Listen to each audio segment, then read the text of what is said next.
नमस्कार दोस्तों, हमारे YouTube चैनल अनंत कथा में आपका स्वागत है। मैं आज सुनाने जा रही हूँ मुंशी प्रेमचंद की कहानी आखिरी मंजिल। आज 3 साल गुजर गए।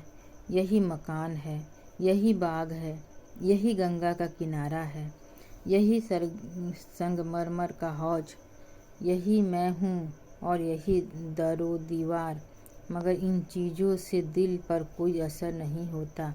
वह नशा जो गंगा की सुहानी और हवा के दिलकश झोंके से दिल पर छा जाता था, वह नशे के लिए अब भी जरस के रह जाता है। अब वह दिन नहीं रहा। वह युवती जो जिंदगी का सहारा थी, अब इस दुनिया में नहीं रही। मोहिनी से बड़ा आकर्षण रूप पाया था। उसके सौंदर्य में एक आश्चर्यजनक बात थी।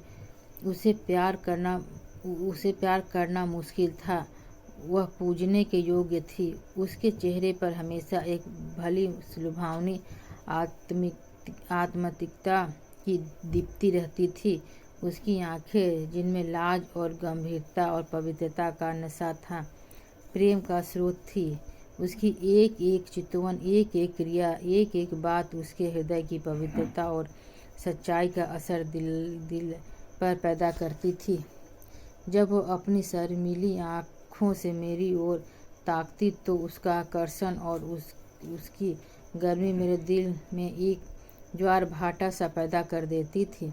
उसकी आँखों से आत्मिक भावों का किरणें निकलती थीं, मगर उसके ओठों प्रेम की बानी से अपरिचित थे। उसने कभी इशारे से भी उस अथाह प्रेम को व्यक्त नहीं किया, जिसकी लहरों में वह खुद तिनके की तरफ बह रही थी। उसने प्रेम की कोई सीमा न थी। वह प्रेम जिसका लक्ष्य मिलन है, प्रेम नहीं वासना है। मोहिनी का प्रेम वह प्रेम था जो मिलने में भी वियोग के मजे लेता है। मुझे खूब याद है, एक बार जब उसी हौज के किनारे चांदनी रात में मेरी प्रेम भरी बातों से विभोर होकर उसने कहा था, आह! वह आवाज़ अभी मेरे हृदय पर अंकित है। मिलन प्रेम का आदि है, अंत नहीं। प्रेम की समस्या पर इससे ज़्यादा शानदार, इससे ज़्यादा ऊंचा ख्याल कभी मेरी नज़र में नहीं गुजरा। वह प्रेम जो चितावनों से पैदा होती है और वियोग में भी हरा भरा रहता है।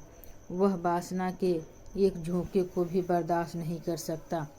संभव है कि यह मेरी आत्मस्तुति हो, मगर वह प्रेम जो मेरी कमजोरियों के बावजूद मोहिनी को मुझसे था, उसका एक कतरा भी मुझे बेसुध करने के लिए काफ़ी था। मेरा हृदय इतना विशाल ही न था। मुझे आश्चर्य होता कि मुझ में वह गुण, कौन सा गुण है जिसने मोहिनी को मेरे प्रति प्रेम में विह्वल कर दिया था। सौंदर्य, आचरण की पवित्रता, मर्दानगी का जौहर, यही वह गुण है जिस पर मोहब्बत निछावर होती है। मगर मैं इनमें से एक भी गर्व नहीं कर सकता था। शायद मेरी कमजोरियां ही उस प्रेम की तड़प का कारण थी। मोहिनी में वह अदाएं न थी जिन पर रंगीली तबीयतें फिदा हो जाया करती थी। तिरछी चितवन, रूप गर्व की मस्ती भरी आंखें, दिल को मोह लेने वाली मुस्कुराहट, चंचल वाणी, उसमें से कोई चीज़ यहाँ न थी। मगर जिस तरह चांद की मध्यम सुहानी रोशनी में कभी कभी फुहारे पड़ने लगती हैं, उसी तरह निश्चल प्रेम में उसके चेहरे पर एक मुस्कुराहट पहुँच जाती और आंखें नम हो जाती। यह अदा न थी, सच्चे भावों की तस्वीर थी जो मेरे हृदय में पवित्र प्रेम की खलबली पैदा कर देती थी। शाम का वक्त था। दिन और रात गले मिले रहते थे। आसमान पर मतवाली घटाएं छाई हुई थी। मैं और मोहिनी के साथ उसी हौज के किनारे बैठा हुआ था। ठंडी ठंडी बयार और मस्त घटाएं हृदय के किसी कोने में सोते हुए प्रेम के भाव को जगा दिया करती हैं। वह मतवालापन जो उस वक्त हमारे दिलों पर छाया हुआ था, उस पर मैं हजारों मदहोशियाओं को कुर्बान कर सकता हूँ। मेरा ऐसा मालूम होता था कि उस मस्ती के आलम में हमारे दिल बेताब होकर आँखों से टपक पड़ेंगे। आज मोहिनी का ज़बान भी संयम की बेड़ियों से मुक्त हो गई थी और उसकी प्रेम में डूबी हुई बातों से मेरी आत्मा को जीवन मिल रहा था। एकाएक मोहिनी ने चौंक कर गंगा की ओर देखा। हमारे दिलों की तरह उस वक्त गंगा भी उमड़ी हुई थी। पानी की उस उद्विग्न उठती गिरती सतह पर एक दिया बहता हुआ चला जाता था और उसका चमकता हुआ अक्स थिरकता और नाचता एक पुच्छल तारे की तरह पानी को आलोकित कर रहा था। आह, उस नन्ही सी जान की क्या बिसात थी।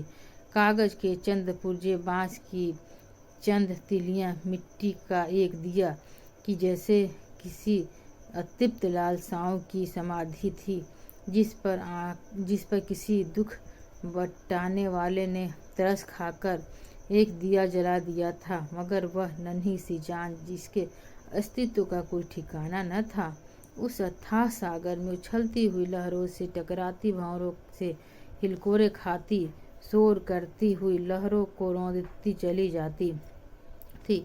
शायद जल देवियों ने उसकी निर्बलता पर तरस खाकर उसे अपनी आंचलों में छुपा लिया था। जब तक वह दिया झिलमिलाता और टिमटिमाता हमदर्द लहरों के झरोके लेता दिखाई दिया।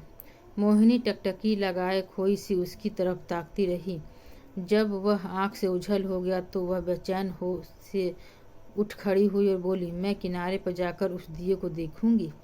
जिस तरह हलवाई की मनभावन पुकार सुनकर बच्चा घर से बाहर निकल पड़ता है और चाव भरी आंखों से देखता और अधीर आवाज से पुकारता उस निमत के थाल की तरफ दौड़ता है, उसी जोश और चाव के साथ मोहिनी नदी के किनारे चली। बाग से नदी तक सीढ़ियां बनी हुई थीं। हम दोनों तेजी के साथ के नीचे उतरे और किनारे पहुँचे। मोहिनी ने खुशी के मारे उछलकर जोर से कहा, अभी है, देखो वह निकल गया। और बच्चों का सा उत्साह और उद्विग्न अधीरता जो मोहिनी के चेहरे पर उस समय थी, मुझे कभी न भूलेगी। मेरे दिल में सवाल पैदा हुआ, उस दिए से ऐसा हार्दिक संबंध, ऐसी विहलता क्यों? मुझ जैसा कवित्व शून्य व्यक्ति उस पहेली को जरा भी न बूझ सका। मेरे हृदय में आशंकाएं पैदा हुई। अंधेरी रात है, घटाएं उमड़ी हुई हैं, नदी बाढ़ पर, हवा तेज। यहाँ इस वक्त ठहरना ठीक नहीं।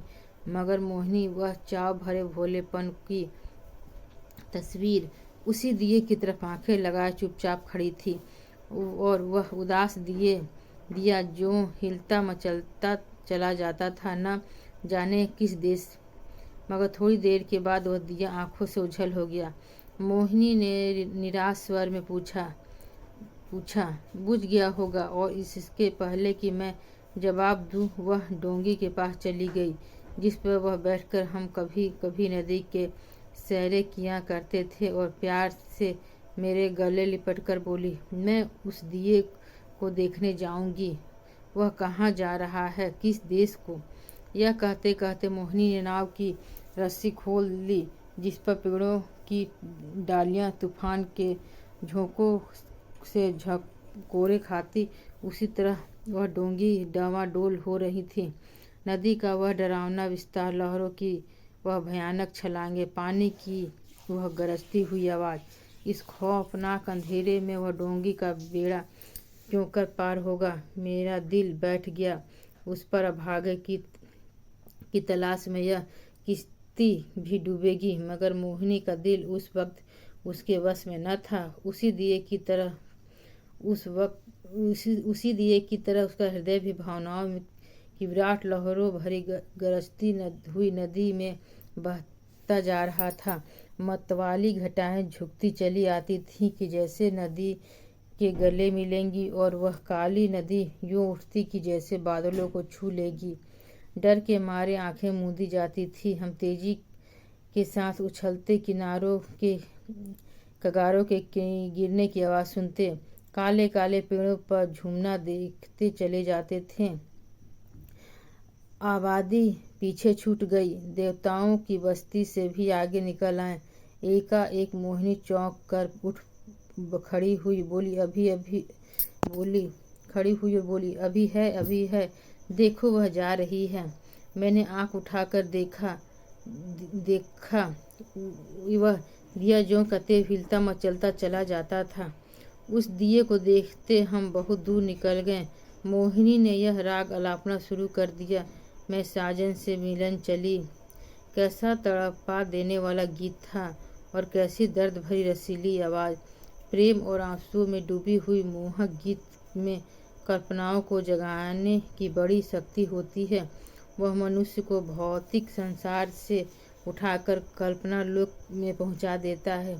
मेरे मन की आंखों में उस वक्त नदी की पुरसोर लहरें, नदी किनारे की झूमती हुई डालियां, सनसनाती हुई हवा, सबने जैसे रूप धारण कर लिया हो और सब की सब तेजी से कदम उठा चली जाती थी। अपने साजन से मिलने के लिए उत्कंठा और प्रेम में झूमती हुई युवती की धुंधली सपने जैसे तस्वीर हवा में, लहरों में और पेड़ों के झुरमुट में चली जाती दिखाई देती और कहती थी, साजन से मिलने के लिए इस गीत के सारे दृश्य पर उत्कंठा का जादू फूंक दिया। मैं साजन से मिलन चली, साजन बसत कौन सी नगरी, मैं बौरी ना जानूं, ना मोहे आस मिलन की, उनसे ऐसी प्रीत भली, मैं साजन से मिलन चली। मोहिनी खामोश हुई तो चारों तरफ सन्नाटा छाया हुआ था। उस सन्नाटे में एक बहुत मध्यम रसीला स्वप्रिल स्वर क्षितिज के ऊपर उस पार से या नदी के नीचे से या हवा के झोंके के साथ आता हुआ मन के कानों को सुनाई देता। मैं साजन से मिलन चली। मैं इस गीत से इतना प्रभावित हुआ कि जरा देर के लिए मुझे ख्याल न रहा कि कहाँ हूँ और कहाँ जा रहा हूँ। दिल और दिमाग में वही राग गूंज रहा था। अचानक मोहिनी ने कहा, उस दिए को देखो। मैंने दिए की तरफ देखा। उसकी रोशनी मंद हो गई थी और आयु की पूंजी खत्म हो चली थी। आखिर वह एक बार जरा भभका और बुझ गया। जिस तरह पानी की बूंद नदी में गिरकर गायब हो जाती है, उसी तरह अंधेरे के फैलाव में उस दिए का हस्ती गायब हो गया। मोहिनी ने धीमे से कहा, अब नहीं दिखाई देता, बुझ गया। यह कहकर उसने एक ठंडी सांस ली। दर्द उमड़ आया, आंसुओं से गला फंस गया। जबान से सिर्फ इतना निकला, क्या यही उसकी आखिरी मंजिल थी? और आंखों से आंसू गिरने लगे। मेरी आंखों के सामने से पर्दा सा हट गया। मोहिनी की बेचैनी और उत्कंठा, अधीरता और उदासी का रहस्य समझ में आ गया और बरबस मेरी आंखों से भी आंसू की चंद बूंदें फूट पड़ी। क्या उस शोर भरे खतरनाक तूफानी सफ़र की यही आखिरी मंजिल थी? दूसरे दिन मोहिनी उठी तो उसका चेहरा पीला था। उसे रात भर नींद नहीं आई थी।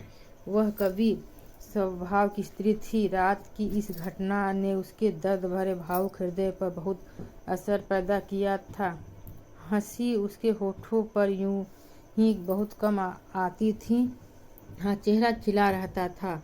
आज से वह हंसमुखपन भी विदा हो गया। हरदम चेहरे पर एक उदासी सी छाई रहती और बातें ऐसी जिसके हृदय छलनी हो जाता था और रोना आता था। मैं उसके दिल को इस ख्यालों से दूर करने के लिए कई बार हंसाने वाले किस्से लाया, मगर उसने उन्हें खोलकर भी न देखा।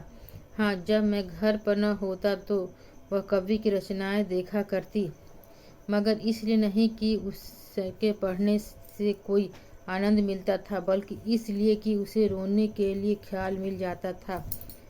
और वह कविताएं जो उस जमाने में उसने लिखी, दिल को पिघला देने वाले दर्द भरे गीत हैं।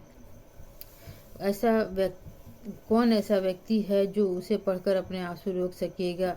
वह कभी अपनी कविताएं मुझे सुनाती और जब मैं दर्द में डूबकर उसकी प्रशंसा करता तो मुझे उसकी आंखों में आत्मा के उल्लास का नशा दिखाई पड़ता था।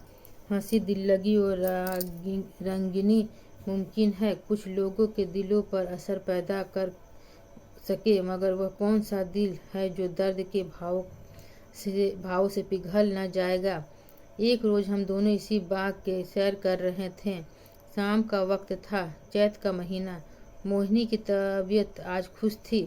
वह बहुत दिनों के बाद आज उसके होठों पर मुस्कान की झलक दिखाई दी थी।